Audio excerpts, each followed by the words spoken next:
प्यारे बच्चों, आप सभी को नमस्कार। जैसा कि आप ये भलीभांति जानते हैं कि इस समय आप श्रीमद् अन्नम भट्ट विरचित तर्क संग्रह का अध्ययन कर रहे हैं और इस तर्क संग्रह के अंतर्गत पिछले कालांश में आपको यथार्थ अनुभव के जो 4 भेद बतलाए गए थे, प्रत्यक्ष, अनुमिति, उपमान और शब्द, उनमें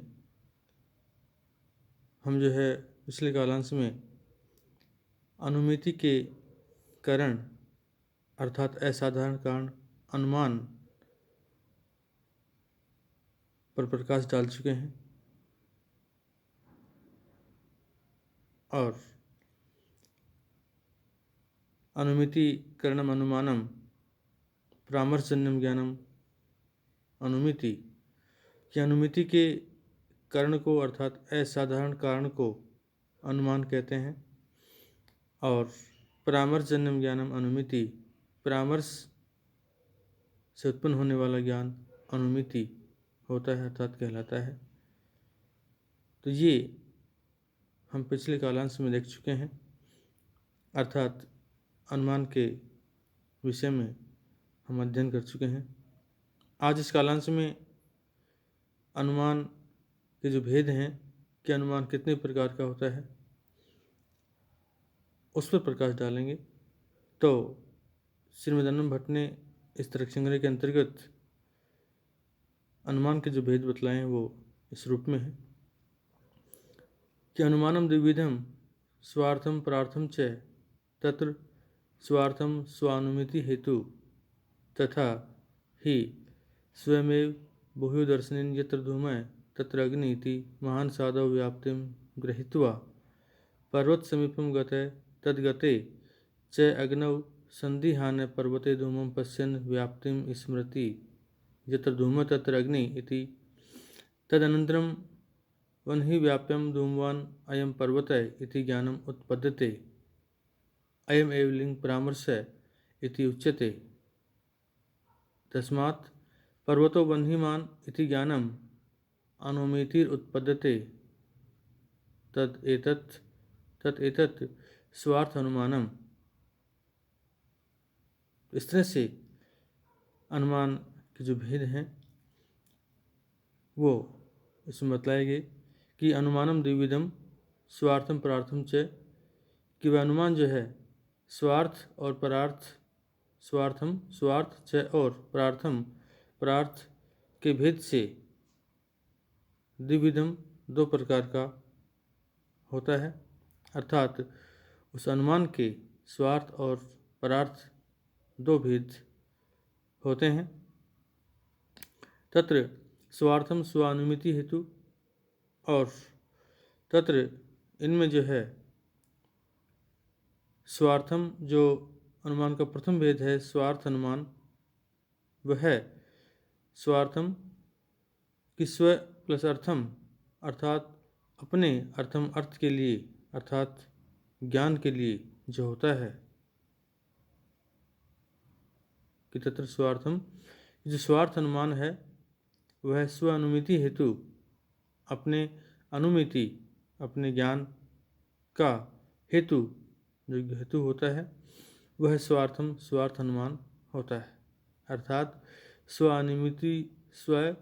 अनुमिति हेतु स्वार्थम कि स्व अपने अनुमिति ज्ञान का हेतु जो हेतु होता है वह स्वार्थ अनुमान होता है, अर्थात जिससे हम खुद ज्ञान प्राप्त करें या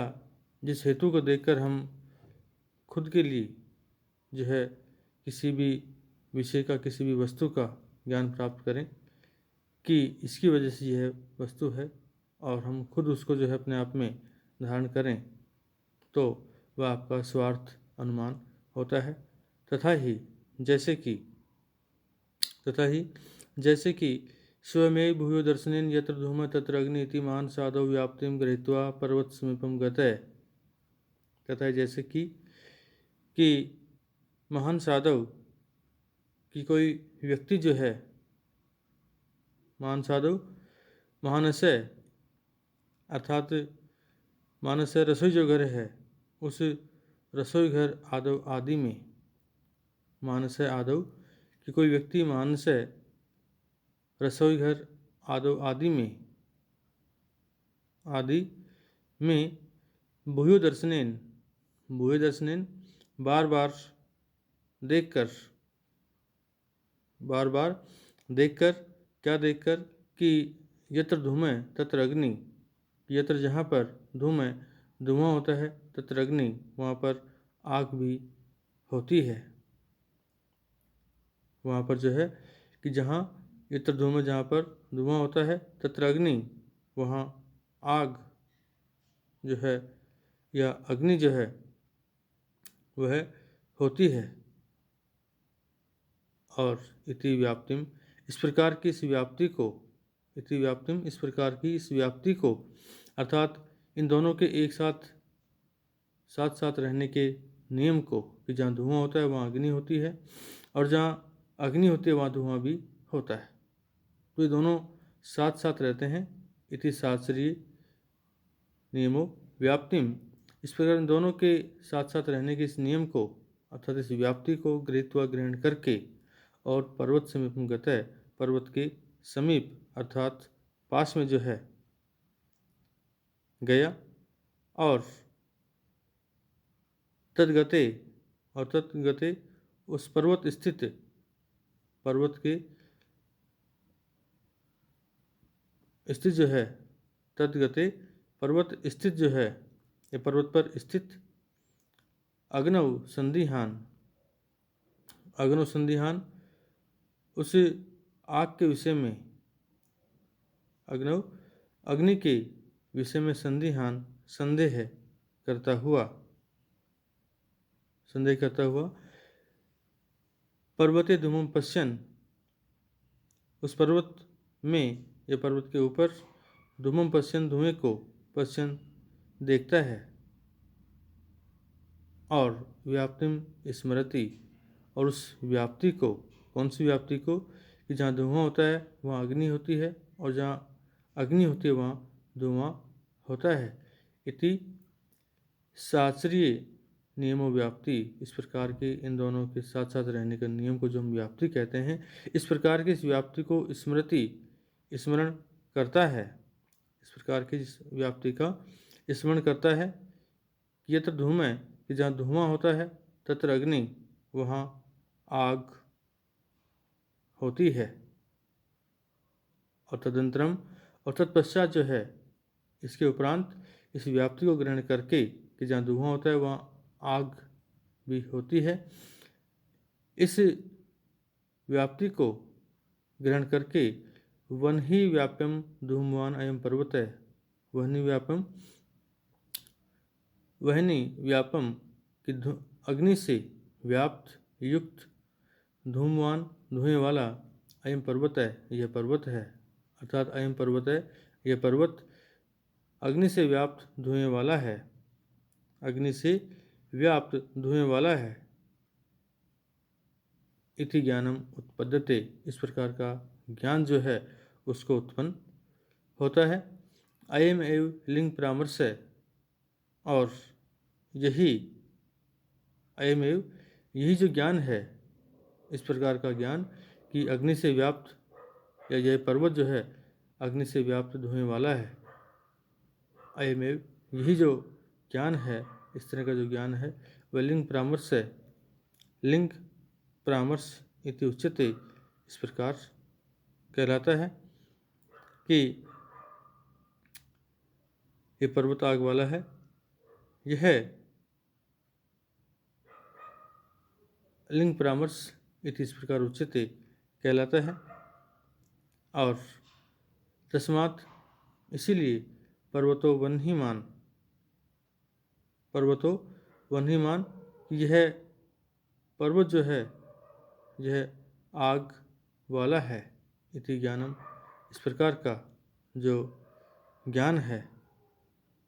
वह उत्पन्न होता है। और अनुमितिर उत्पद्यते इति ज्ञानम अनुमितिर उद्पद्यते, तो ये पर्वत आग वाला है। इति अनुमितिर ज्ञानम उत्पद्यते, इस प्रकार का अनुमिति नामक जो ज्ञान है वो उत्पद्यते उत्पन्न होता है। तत् एतत् स्वार्थ अनुमानम, अतः तत् इसलिए एतत् यह स्वार्थ अनुमानम आपका स्वार्थ अनुमान है, क्योंकि स्वार्थ अनुमानम का तात्पर्य है कि यह खुद के ज्ञान के लिए होता है। स्वार्थ स्व प्लस अर्थ, अर्थात अपने अर्थ के लिए, अपने ज्ञान के लिए जो अनुमान होता है वह स्वार्थ अनुमान कहलाता है। किसी हेतु को, किसी कारण को देखकर यदि हमें किसी वस्तु का ज्ञान होता है तो वह स्वार्थ यानी स्व अर्थ, अपने अर्थ के लिए, अपने ज्ञान के लिए किया गया अनुमान जो है वो आपका स्वार्थ अनुमान कहलाता है। तो इस तरह से आज हमने इस कालांश में अनुमान के जो आपको दो भेद बतलाए, स्वार्थ अनुमान और आपका परार्थ अनुमान, उनमें से स्वार्थ अनुमान के विषय में अध्ययन किया, अर्थात उस पर प्रकाश डाला। अगले कालांश में हम इस अनुमान के द्वितीय भेद, दूसरे भेद परार्थ अनुमान पर प्रकाश डालेंगे।